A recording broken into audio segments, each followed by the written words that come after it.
今回紹介するプラグインはシャドウスタジオです。このプラグインはその名の通り対象に影をつけるエフェクトになります。ただしただのシャドウエフェクトではありません。私の知る限り影をつけるエフェクトの中でも最もハイクオリティです。これ一つで様々な影の表現を可能にします。レイヤースタイルで言えばドロップシャドウの表現になります。標準エフェクトでもドロップシャドウというエフェクトがあります。どちらも一方向に単色の影を作り出すだけの機能です。ただシャドウスタジオはそれらとは比較にならない性能を持っています。少し話がそれるかもしれませんが、私は AE の標準エフェクトで圧倒的に足りないエフェクトがあると感じています。それがレイヤースタイルの代わりになるエフェクトです。つまり境界線や交際などのエフェクトです。今更ですが AE にはレイヤースタイルのようにテキストを装飾するためのエフェクトが足りていません。これは AE の弱点とも言えます。本来なら真っ先に標準エフェクトで充実させるべき機能です。こちらは画像にモーションブラーをかけた時のグラフィックです。左はレイヤースタイルの境界線、右はエフェクトで境界線を適用しています。標準エフェクトには境界線がないので、ここでは2歳ストロークというプラグインを使用しています。レイヤースタイルの境界線の方は境界線がぼかし部分に食い込んでいて汚いです。何が問題になっているのでしょうか。それは AE のレイヤー内の処理の順番にあります。ここでは処理順の話は詳しくは解説しませんが、 AE ではレイヤーに適用した効果の処理順が決まっています。ラスター画像の場合の処理順を見てください。レイヤースタイルの境界線がモーションブラーで汚れた原因がここにあります。レイヤースタイルは最後に描画されます。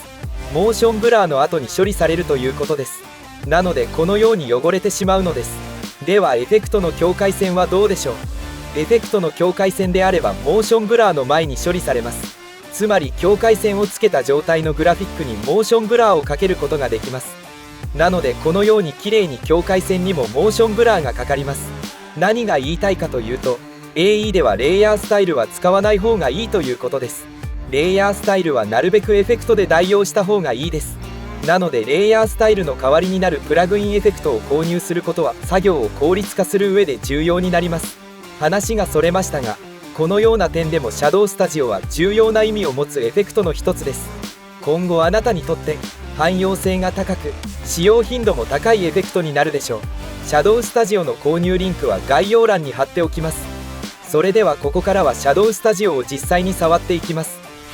AE の作業画面です。ベースの上にテキストレイヤーが配置されています。このテキストレイヤーにエフェクトのシャドウスタジオを適用します。この時点で影のクオリティが高いのが分かります。ではパラメーターを見ていきましょう。まず一番上のライトタイプです。プルダウンメニューを展開するとディレクショナルとポイントがあります。ここで影の制御のタイプを変更できます。現在ディレクショナルになっていますが、シャドウの制御を単純に角度で制御します。これはレイヤースタイルのドロップシャドウと同じ制御の仕方ですね。では次にライトタイプをポイントに変更してみましょう。するとパラメーターにライトの座標が表示されました。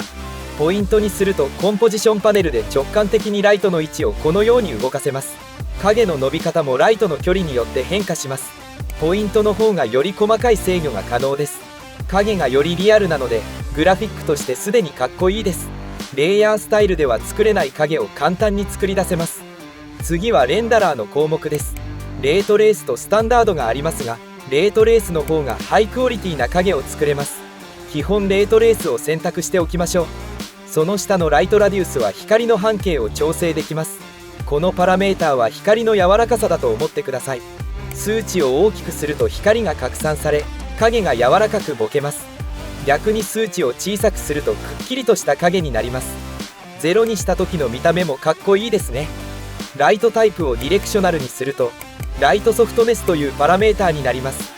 ですが役割は同じです。その下のシャドウレングスは影の長さです。このように影を伸ばすことができます。よく見るロングシャドウの表現を作成できます。ではインバースシャドウのチェックを入れてみましょう。このスイッチはシャドウの向きが逆になります。ライトタイプをポイントにしてみましょう。ポイントにした場合はライトの座標に影が集まるようになります。ポイントに向かって影が伸びるような表現ができます。これもものすごく使える表現ですね。次にオートシャドウレングスのチェックを入れてみましょう。するとシャドウレングスの値に関係なくポイントまで影が自動で伸びるように調整してくれます。次にインナーシャドウにチェックを入れると文字の内側に影をつけられます。分かりにくいのでエフェクトをリセットします。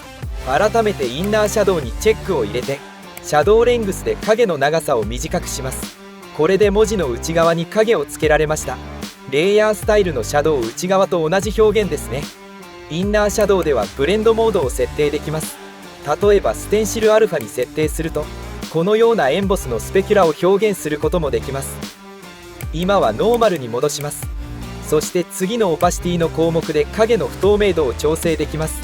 一旦ここでエフェクトをリセットします。ライトのソフトネスを 0% にします。シャドウスタジオのオパシティにはスタートとエンドがあります。デフォルトではスタートが 100%、エンドが 0% になっています。影の視点と終点でそれぞれ不透明度が設定できます。エンドを 100% にすることで影の伸びた先もくっきりとした濃い影になります。そしてカラーで影の色を変更できます。ここでは赤に設定します。さらにフィルモードでグラデーションに変更することもできます。グラデーションの色も自由に変更できます。色をダブルクリックで変更しましょう。ここでは暖色系のグラデーションに変更します。グラデーションの調整のボタンも豊富です。まずはシフトボタンでグラデーションの色をずらすことができます。逆に右側にずらすボタンもあります。そしてリバースボタンで色の反転もできます。そしてガンマ 1.0 とガンマ 2.2 を切り替えられます。ガンマ 1.0 は数学的にリニアな補完で均等なグラデーション、ガンマ 2.2 は暗い部分の階調が強調され人間の視覚的に自然なグラデーションになります。次にインターポレートで色の補完をなくして色の境目をはっきりさせることができます。リセットボタンでは色の配置をリセットできます。その下のサイクルグラディエントで色を回してアニメーションさせることもできます。さらに重要なのはこのフィルインフルエンスというパラメーターです。これはレンダラーをスタンダードにした時に使用できます。説明が分かりやすいように一旦エフェクトをコピーします。この機能はテキストでは分かりにくいのでイラストを使います。このイラストに先ほどのコピーしたシャドウスタジオをペーストします。フィルインフルエンスを 0% にしてみましょう。するとグラデーションの影響がなくなりイラストの色に合った影をつけることができるわけです。オパシティスタートとエンドの両方を 100% にします。シャドウレングスを20にします。ここにエフェクトのトーンカーブを適用します。イラストを暗くします。そしてここに CC コンポジットを適用します。レイヤーのオリジナル画像を上からかぶせることができました。このようにフィルインフルエンスを使用することでイラストに自然な厚みをつけられます。これは他のシャドウエフェクトでは不可能です。ではテキストレイヤーに戻ります。エフェクトを一旦リセットします。次はイージングの項目を見ていきましょう。こちらでは不透明度、影の柔らかさ、グラデーションの3つの分布を調整できます。影のスタートからエンドへ向かってそれぞれどう変化していくかのカーブの調整ができます。まずイーズオパシティは影の濃さの変化カーブです。デフォルトで 60% になっているのでこのような具合でエンドに向かって透明になっています。このパラメーターを動かしていくとその減衰具合を調整できます。イーズソフトネスは影のボケ具合の変化カーブです。このように影の柔らかさをここでも調整できるという感じです。触っていて個人的にはライトソフトネスとほぼ同じ役割に思えました。リセットイージングボタンでリセットします。3つ目のイーズグラデーションはグラデーションの移り変わり方のカーブです。フィルモードをグラデーションに切り替えます。現在スタートが赤でエンドが青のグラデーションに設定されています。ここでは設定したグラデーションの色の分布を調整できます。 100% にするとエンドの青の範囲が強くなるイメージです。 0% にするとスタートの赤の範囲が強くなります。次はテクスチャーの項目を見ていきましょう。ここでは影にテクスチャーを適用できます。ではフラクタルノイズでテクスチャーを作っていきます。新規で平面を作成します。ここにエフェクトのフラクタルノイズをかけます。コントラストを強めておきます。ではこのテクスチャーをレイヤーの項目で指定します。分かりにくいのでシャドウを黒にします。これで影にフラクタルノイズの質感を加えることができました。ブレンドモードでテクスチャーを影にどう合成するかを指定できます。その下のストレングスでテクスチャーの強さを調整できます。アルファバイアスはテクスチャーを影の濃い部分にも効かせるか、影響の範囲を調整できます。次のマットガンマは影のアルファチャンネルを調整できます。数値を下げて表示範囲を絞ったりできます。リセットテクスチャーで数値をリセットします。その下のビューテクスチャーで適用されているテクスチャーをプレビューできます。エフェクトをリセットします。次はクオリティの項目を見ていきましょう。アルファスレッショルドはソースのどのピクセルに影を落とすかの式値です。調整することで影の太さを微調整できます。拡大して調整してみましょう。若干ですが数値を変更すると影の太さに影響します。ただメーカー公式ではデフォルトの 0.75 から動かさないことを推奨しています。クオリティプリセットは影の品質を設定できます。エクストリームが最高品質です。逆にドラフトにすると画質が悪くなりザラザラとした影になります。次はコンポジティングの項目を見ていきましょう。まずソースブレンドモードです。ここではエフェクトをかける前のソースと影の合成モードを指定できます。例えばシルエットアルファにすると文字部分を除いた状態を作れます。このように拡大すると分かる通り影部分だけを抽出することができます。ソースオパシティを 0% にすると影だけを表示することができます。逆に次のシャドウオパシティを 0% にすると影を消すことができます。